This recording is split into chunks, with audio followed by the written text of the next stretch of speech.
Joining us now from Philadelphia is NBC News correspondent Dasha Burns, national political reporter at The Washington Post, Isaac Arnsdorf as well, to talk all about this. Dasha, if you will, start us off because Georgia's former governor, Roy Barnes, telling the AJC, the Atlanta Journal-Constitution, that he is confident that Harris has more than a fighting chance. They're saying this. His advice to her strategists: focus on younger Georgians, quit worrying about angry old white men, and contrast her background as a prosecutor with Trump's legal troubles. Is that what the campaign is focusing on, especially in a state like Georgia, where she'll be tonight?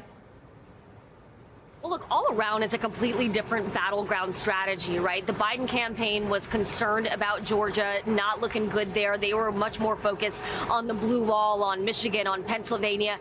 But with Harris, Georgia is absolutely in play. They are focusing on it. They are building out their operation in that state. They've already opened 4 new field offices, hired 7,500 new volunteers in that state. And yeah, they can have the luxury of speaking to a younger audience in a different way just because of that difference in age, the difference in demographic, the difference in background between Harris and Biden, and they're certainly going to be taking advantage of that.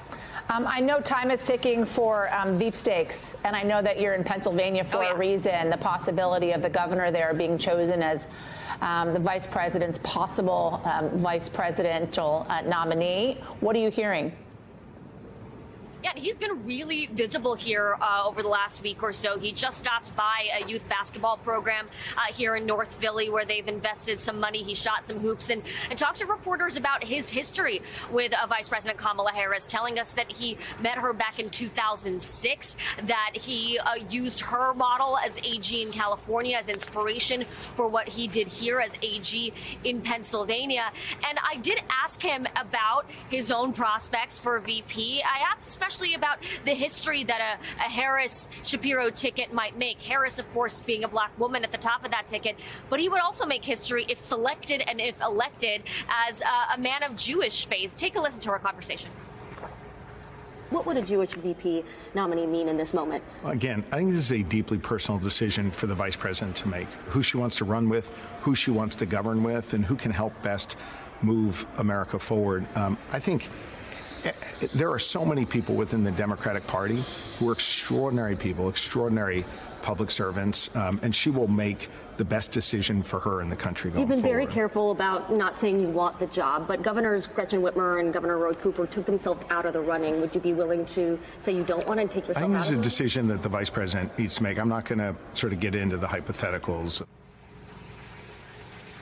And look, we talked about Georgia, but Pennsylvania also, of course, a critical battleground state, and he has a really high approval rating here. He's governed as a bipartisan leader, trying to bring Democrats and Republicans together. So if the Harris campaign is looking for that kind of moderate to bring a little bit of the swing voters into the fold, then Shapiro might have a leg up there. Isaac, I want to talk about this new reporting that you have out there, just breaking really in the last couple of minutes or so about Project 2025. The director stepping down. Walk us through it. Yeah, so, Project 2025 has become, in recent months, you hear about almost as much as Trump in terms of what the Democrats are attacking and kind of using Project 2025 interchangeably with Trump's agenda for a second term.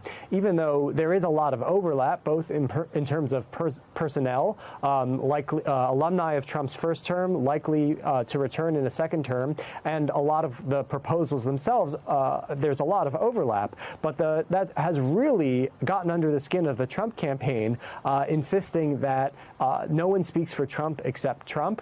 And they really have not liked all this bad publicity that the Heritage Foundation and Project 2025 has been generating for them. So now the project is winding down the policy piece. There's not going to be any more policy promotion coming out of Project 2025. They're still doing the personnel piece, which is they have a database of applicants to serve in a second administration. And the director is leaving, and everyone is kind of trying to use this as an opportunity to get Project 2025 out of the limelight, to try to smooth things over with the Trump campaign. But obviously, the Democrats are going to say not so fast. So in addition to the bad publicity that he's getting from Project 2025, he's also having to field some bad publicity when it comes to his VP pick, J.D. Vance. And I know that you were reporting on this call in which J.D. Vance had with donors, because Donald Trump essentially saying, listen, Kamala Harris at the top of the ticket doesn't change anything for us. It doesn't really change our strategy. We're just as confident as we were before. And yet in this call with donors, with J.D. Vance, he in fact says Harris doesn't have the same baggage as the president, as Joe Biden. Harris is a lot younger and is obviously not struggling in the same ways that Joe Biden did. Walk us through more of what was heard on this phone call, what's happening inside the Trump camp. Well, basically acknowledging what we can all see about the new strengths that Harris has brought to the Democratic campaign for the White House relative to how Biden was struggling. And the only issue is that that was at odds with the Trump campaign insisting that nothing had changed. So in private with these donors, Vance was acknowledging those strengths that Harris brings, and it really comes down to just how less defined she is, right? That how well everyone already had their minds made up about Trump and Biden, and Harris is a much less well-known figure, and so that creates an opportunity for both campaigns to tell a story about who she is, and Harris has been trying to do that in a positive way, and you saw today the Trump campaign coming after her with their first ad directed against her, focusing on her role leading the administration's response to migration at the southern border, but they have not exactly settled on what their attack line against her is going to be. And Vance, in those remarks to donors, and we've seen this from Trump in recent interviews, also kind of previewing a variety of tacks that they might try while they see what connects.